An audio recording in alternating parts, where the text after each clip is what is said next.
Oscar Wilde, The Happy Prince and Other Tales, audiobook presented by English Lessons for Students. The Devoted Friend. One morning, the old water rat put his head out of his hole. He had bright, beady eyes and stiff grey whiskers, and his tail was like a long bit of black Indian rubber. The little ducks were swimming about in the pond, looking just like a lot of yellow canaries, and their mother, who was pure white with real red legs, was trying to teach them how to stand on their heads in the water. You will never be in the best society unless you can stand on your heads, she kept saying to them, and every now and then she showed them how it was done. But the little ducks paid no attention to her. They were so young that they did not know what an advantage it is to be in society at all. What disobedient children! What disobedient children! Cried the old water rat. They really deserve to be drowned. Nothing of the kind, answered the duck. Everyone must make a beginning, and parents cannot be too patient. Ah, I know nothing about the feelings of parents, said the water rat. I am not a family man. In fact, I have never been married, and I never intend to be. Love is all very well in its way, but friendship is much higher. Indeed, I know of nothing in the world that is either nobler or rarer than a devoted friendship. And what, pray, is your idea of the duties of a devoted friend? Asked a green linnet, who was sitting in a willow tree hard by and had overheard the conversation. Yes, that is just what I want to know, said the duck, and she swam away to the end of the pond and stood upon her head in order to give her children a good example. What a silly question, cried the water rat. I should expect my devoted friend to be devoted to me, of course. And what would you do in return? Said the little bird, swinging upon a silver spray and flapping his tiny wings. I don't understand you, answered the water rat. Let me tell you a story on the subject, said the linnet. Is the story about me? Asked the water rat. If so, I will listen to it, for I am extremely fond of fiction. It is applicable to you, answered the linnet, and he flew down and alighting upon the bank, he told the story of the devoted friend. Once upon a time, said the linnet, there was an honest little fellow named Hans. Was he very distinguished? Asked the water rat. No, answered the linnet. I don't think he was distinguished at all, except for his kind heart and his funny, round, good-humored face. He lived in a tiny cottage all by himself, and every day he worked in his garden. In all the countryside there was no garden so lovely as his. Sweet William grew there, and gillyflowers, and shepherd's purses, and fair maids of France. There were damask roses, and yellow roses, lilac, crocuses, and gold, purple, violets, and white, columbine, and ladies' smoke, marjoram, and wild basil, and cowslips, and flower dahlias. The daffodil and the clove pink bloomed and blossomed in their proper order as the months went by, one flower taking another flower's place, so that there were always beautiful things to look at and pleasant odor to smell. Little Hans had a great many friends, but the most devoted friend of all was big Hugh the miller. Indeed, so devoted was the rich miller to little Hans that he would never go by his garden without leaning over the wall and plucking a large nosegay or a handful of sweet herbs, or filling his pockets with plums and cherries if it was the fruit season. Real friends should have everything in common. the miller used to say. Our little Hans nodded and smiled and felt very proud of having a friend with such noble ideas.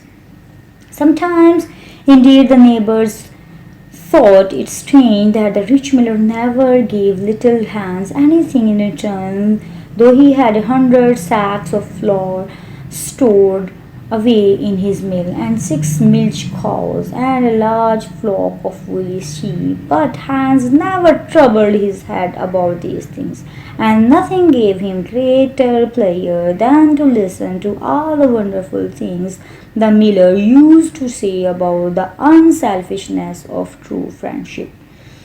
So little Hans walked away in his garden during the spring, the summer, and the autumn. He was very happy. But when the winter came and he had no fruit or flowers to bring to the market, he suffered a good deal from cold and hunger, and often had to go to bed without any supper but a few dried pears or some hard nuts. In the winter also he was extremely lonely, as the miller never came to see him then. There is no good in my going to see little Hans as long as the snow lasts, the miller used to say to his wife, for when people are in trouble they should be left alone and not be bothered by visitors. That at least is my idea about friendship, and I'm sure I am right. So I shall wait till the spring comes, and then I shall pay him a visit, and he will be able to give me a large basket of prime roses, and that will make him so happy. You are certainly very thoughtful about others, answered the wife, as she sat in her comfortable armchair by the big pine wood fire. Very thoughtful indeed. It is quite a treat to hear you talk about friendship. I am sure the clergyman himself could not say such beautiful things as you do, though he does live in a 3-storied house and wear a gold ring on his little finger. But could we not ask little Hans up here? Said the miller's youngest son. If poor Hans is in trouble, I will give him half my porridge and show him my white rabbits. What a silly boy you are, cried the miller. I really don't know what is the use of sending you to school. You seem not to learn anything. Why, if little Hans came up here and saw our warm fire and our good supper and our great case of grape juice, he might get envious, and envy is a most terrible thing and would spoil anybody's nature. I certainly will not allow Hans' nature to be spoiled. I am his best friend, and I will always watch over him and see that he is not led into any temptations. Besides, if Hans came here, he might ask me to let him have some flour on credit, and that I could not do. Flour is one thing, and friendship is another, and they should not be confused. Why, the words are spelt differently and mean quite different things. Everybody can see that. How well you talk, said the miller's wife, pouring herself out a large glass of juice. Really, I feel quite drowsy. It is just like being in church.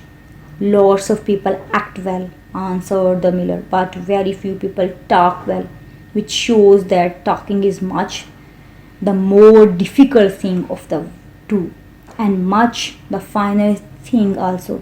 And he looked sternly across the table at his little son, who felt so ashamed of himself that he hung his head down and grew quite scarlet and began to cry into his tea. However, he was so young that you must excuse him.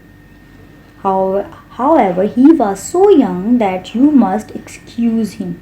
Is that the end of the story? Asked the water rat. Certainly not, answered the linnet. That is the beginning. Then you are quite behind the age, said the water rat. Every good storyteller nowadays starts with the end and then goes on to the beginning and concludes with the middle. That is the new method. I heard all about it the other day from a critic who was walking round the pond with a young man. He spoke of the matter at great length, and I'm sure he must have been right, for he had blue spectacles and a bald head, and whenever the young man made any remark, he always answered, "Pooh! But pray go on with your story. I like the miller immensely. I have all kinds of beautiful sentiments myself, so there is a great sympathy between us." "Well," said the linnet, hopping now on one leg and now on the other, as soon as the winter was over and the primroses began to open their pale yellow stars, the miller said to his wife that he would go down and see little Hans. "Why, what a good heart you have!" cried his wife. "You are always thinking of others, and mind you take the big basket with you for the flowers." So the miller tied the sails of the windmill together with a strong iron chain and went down the hill with the basket on his arm. "Good morning, little Hans," said the miller. "Good morning," said Hans, leaning on his spade and smiling from ear to ear. "And how have you been all the winter?" said the miller. "Well, really," cried Hans, "it is very good of you to ask. Very good indeed. I am afraid I had rather a hard time of it, but now the spring has come and I am quite happy and all my flowers are doing well. We often talked of you during the winter, Hans," said the miller, "and wondered how you were getting on." "That was kind of you," said Hans. "I was half afraid you had forgotten me." "Hans, I am surprised at you," said the miller. "Friendship never forgets. That is the wonderful thing about it. But I am afraid you don't understand the poetry of life. How lovely your primroses are looking, by the by." "They are certainly very lovely," said Hans, "and it is a most lucky thing for me that I have so many. I am going to bring them into the market and sell them to the burgomaster's daughter and buy back my wheelbarrow with the money." "Buy back your wheelbarrow? You don't mean to say you have sold it? What a very stupid thing to do." "Well, the fact is," said Hans, "that I was obliged to. You see, the winter was a very bad time for me, and I really had no money at all to buy bread with. So I first sold the silver buttons off my Sunday coat, and then I sold my silver chain, and then I sold my big pipe, and at last I sold my wheelbarrow. But I am going to buy them all back again now." "Hans," said the miller, "I will give you my wheelbarrow. It is not in very good repair. Indeed, one side is gone, and there is something wrong with the wheel spokes. But in spite of that, I will give it to you. I know it is it is generous of me, and a great many people would think me extremely foolish for parting with it. But I am not like the rest of the world. I think that generosity is the essence of friendship. And besides, I have got a new wheelbarrow for myself. Yes, you may set your mind at ease. I will give you my wheelbarrow." "Well, really, that is generous of you," said little Hans, and his funny round face glowed all over with pleasure. "I can easily put it in repair, as I have a plank of wood in the house." "A plank of wood?" said the miller. "Why, that is just what I want for the roof of my barn. There is a very large hole in it, and the corn will all get damp if I don't stop it up. How lucky you mentioned it. It is quite remarkable how one good action always breeds another. I have given you my wheelbarrow, and now you are going to give me your plank. Of course, the wheelbarrow is worth far more than the plank, but true friendship never notices things like that. Pray get it at once, and I will set to work at my barn this very day." "Certainly," cried little Hans, and he ran into the shed and dragged the plank out. "It is not a very big plank," said the miller, looking at it, "and I am afraid that after I have mended my barn roof there won't be any left for you to mend the wheelbarrow with. But of course that is not my fault. And now, as I have given you my wheelbarrow, I am sure you would like to give me some flowers in return. Here is a basket, and mind you fill it quite full." "Quite full?" said little Hans, rather sorrowfully, for it was really a very big basket, and he knew that if he filled it he would have no flowers left for the market, and he was very anxious to get his silver buttons back. "Well, really," answered the miller, "as I have given you my wheelbarrow, I don't think that it is much to ask you for a few flowers. I may be wrong, but I should have thought that true friendship, was quite free from selfishness of any kind." "My dear friend, my best friend," cried little Hans, "you are welcome to all the flowers in my garden. I would much sooner have your good opinion than my silver buttons any day." And he ran and plucked all his pretty primroses and filled the miller's basket. "Goodbye, little Hans," said the miller as he went up the hill with the plank on his shoulder and the big basket in his hand.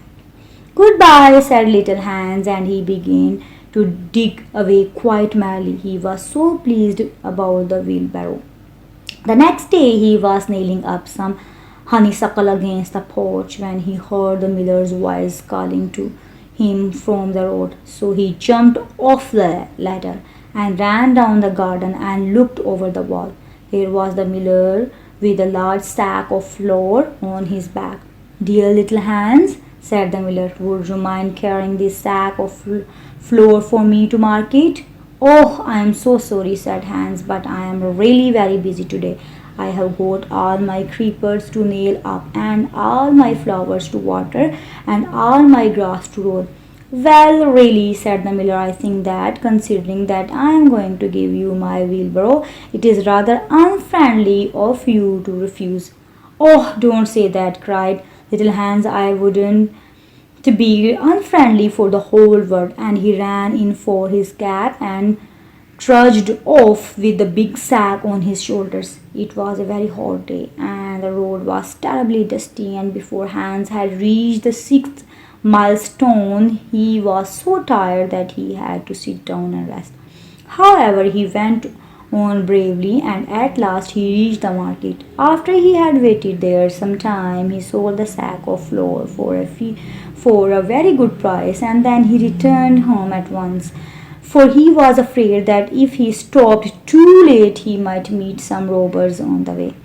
"It has certainly been a hard day," said little Hans to himself as he was going to bed, "but I am glad I did not refuse the miller, for he is my best friend, and besides he is going to give me his wheelbarrow." Early the next morning the miller came down to get the money for his sack of flour, but little Hans was so tired that he was still in bed. "Upon my word," said the miller, "you are very lazy. Really, considering that I am going to give you my wheelbarrow, I think you might work harder. Idleness is a great sin, and I certainly don't like any of my friends to be idle or sluggish. You must not mind my speaking quite plainly to you. Of course, I should not dream of doing so if I were not your friend. But what is the good of friendship if one cannot say exactly what one means? Anybody can say charming things and try to please and to flatter, but a true friend always says unpleasant things and does not mind giving pain. Indeed, if he is a really true friend, he prefers it, for he knows that then he is doing good." "I am very sorry," said little Hans, rubbing his eyes and pulling off his nightcap, "but I was so tired that I thought I would lie in bed for a little time and listen to the birds singing. Do you know that I always work better after hearing the birds sing?" "Well, I am glad of that," said the miller, clapping little Hans on the back, "for I want you to come up to the mill as soon as you are dressed and mend my barn roof for me. Poor little Hans was very anxious to go and work in his garden, for his flowers had not been watered for 2 days, but he did not like to refuse the miller, as he was such a good friend to him. Do you think it would be unfriendly of me if I said I was busy? He inquired in a shy and timid voice. Well, really, answered the miller, I don't think it is much to ask of you, considering that I am going to give you my wheelbarrow. But of course, if you refuse, I will go and do it myself. Oh, on no account, cried little Hans, and he jumped out of bed and dressed himself and went up to the barn. He walked there all day long till sunset, and at sunset the miller came to see how he was getting on. Have you mended the hole in the roof yet, little Hans? Cried the miller in a cheery voice. It is quite mended, answered little Hans, coming down the ladder. Ah, said the miller, there is no work so delightful as the work one does for others. It is certainly a great privilege to hear you talk, answered little Hans, sitting down and wiping his forehead. A very great privilege, but I am afraid I shall never have such beautiful ideas as you have.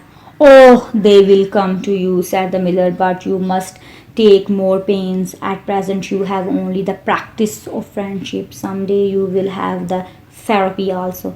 Do you really think I shall? Asked little Hans. I have no doubt of it, answered the miller, but now that you have mended the roof, you had better go home and rest, for I want you to drive my sheep to the mountain tomorrow. Poor little Hans was afraid to say anything to this, and early the next morning the miller brought his sheep round to the cottage, and Hans started off with them to the mountain. It took him the whole day to get there and back, and when he returned he was so tired that he went off to sleep in his chair and did not wake up till it was broad daylight. What a delightful time I shall have in my garden, he said, and he went to work at once. But somehow he was never able to look after his flowers at all, for his friend the miller was always coming round and sending him off on long errands or getting him to help at the mill. Little Hans was very much distressed at times, as he was afraid his flowers would think he had forgotten them, but he consoled himself by the reflection that the miller was his best friend. Besides, he used to say, he is going to give me his wheelbarrow, and that is an act of pure generosity. So little Hans walked away for the miller, and the miller said all kinds of beautiful things about friendship, which Hans took down in a notebook and used to read over at night, for he was a very good scholar. Now it happened that one evening little Hans was sitting by his fireside when a loud rap came at the door. It was a very wild night, and the wind was blowing and roaring around the house so terribly that at first he thought it was merely the storm. But a second rap came, and then a third, louder than either of the others. It is some poor traveler, said little Hans to himself, and he ran to the door. There stood a miller with a lantern in one hand and a big stick in the other. Dear little Hans, cried the miller, I am in great trouble. My little boy has fallen off a ladder and hurt himself, and I am going for a doctor. But he lives so far away, and it is such a bad night that it has just occurred to me that it would be much better if you went instead of me. You know I am going to give you my wheelbarrow, and so it is only fair that you should do something for me in return. Certainly, cried little Hans. I take it quite as a compliment your coming to me, and I will start off at once. But you must lend me your lantern, as the night is so dark that I am afraid I might fall into the ditch.